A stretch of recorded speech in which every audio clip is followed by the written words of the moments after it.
Hello friends, welcome to my channel. இன்றைக்கி நம்ம என்ன பார்க்க போகிறோன்னா சுரக்காய் பொரியல் எப்படி செய்கிறது தாங்க பார்க்க போகிறோம். ரொம்ப ஈஸிங்க, 5 மினிட்ஸ்லேயே செஞ்சிடலாம். வாங்க எப்படி செய்கிறதுன்னு பார்க்கலாம். அதுக்கு ஒரு பெரிய சுரக்காவே இன்றைக்கி நான் எடுத்துருக்கிறேன். இதை ஃபஸ்ட்டு சின்ன சின்னதாக கட் பண்ணிக்கோங்க. ஃப்ரண்ட்லேயும் லாஸ்ட்லேயும் கொஞ்சோண்டு இருக்கிறத கட் பண்ணி எடுத்து போட்டுருங்க.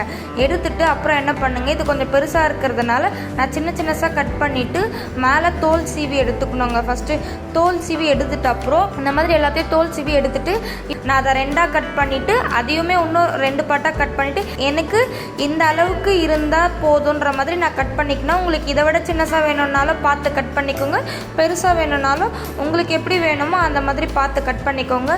இங்கே பாருங்கள், நான் எப்படி கட் பண்ணிகிட்ருக்கிறேன்னு நீங்களும் பார்த்து தெரிஞ்சுக்கோங்க. அப்போ தான் உங்களுக்கும் எப்படி கட் பண்ணணும்னு தெரியலன்னா ஈஸியாக இருக்கும்.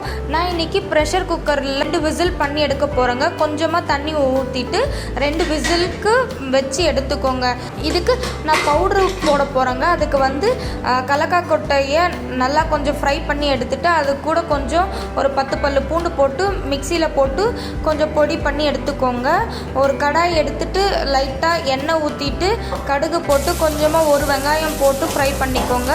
அதில் உங்களுக்கு 1 ஸ்பூன் உப்பு போட்டுக்கோங்க. எனக்கு தேவையான அளவு போட்டுக்கோங்க. எனக்கு 1 ஸ்பூனுன்றதுனால நான் அவ்வளோ போட்டுக்கினேன். தக்காளி போட்டு தக்காளியும் நல்லா வதக்குங்க. தக்காளி கொஞ்சம் வதங்கின அப்புறம் இங்கே பாருங்கள், 2 விசில் பண்ணி வச்சு எடுத்துருக்கிற இந்த சுரக்காவை போட்டு ஃப்ரை பண்ணுங்கள். கொஞ்சம் நல்லா அதிலருந்து தண்ணி கொஞ்சம் சுண்டி ஃப்ரை ஆகிற வரைக்கும் பார்த்துட்டு வீட்டு மிளகாத்தூள் 1 ஸ்பூன் போட்டுக்கோங்க.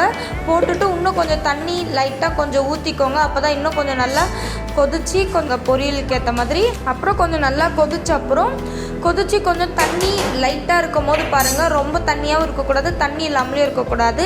நான் பவுட்ரு பண்ணி வச்சுருக்கிற கலக்காய் பூண்டு பவுட்ரு பண்ணி வச்சது இப்போ இதில் ஆட் பண்ணிக்க போகிறோங்க. ரொம்ப பொடியாக பவுட்ரு பண்ணாதீங்க. கொஞ்சம் தண்ணி இருக்கிறப்பவே லைட்டாக தூவிட்டு மேலே 1 மினிட் போல் ஃப்ரை பண்ணிவிட்டு அப்புறம் ஆஃப் பண்ணிவிடுங்க.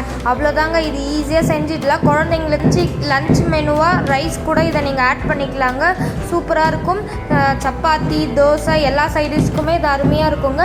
நீங்களும் ட்ரை பண்ணி பாருங்கள், எப்படி இருக்குன்னு கமெண்ட்டில் சொல்லுங்கள். இந்த வீடியோ பிடிச்சிருந்தா லைக் பண்ணுங்கள், ஷேர் பண்ணுங்கள். நம்ம சேனலை இப்போ தான் ஃபஸ்ட் டைம் பார்க்குறீங்கன்னா மறக்காமல் சப்ஸ்கிரைப் பட்டனை கிளிக் பண்ணி சப்ஸ்கிரைப் பண்ணிக்கோங்க. அது வரைக்கும் நெக்ஸ்ட் வீடியோவில் பார்க்கலாம். பாய்.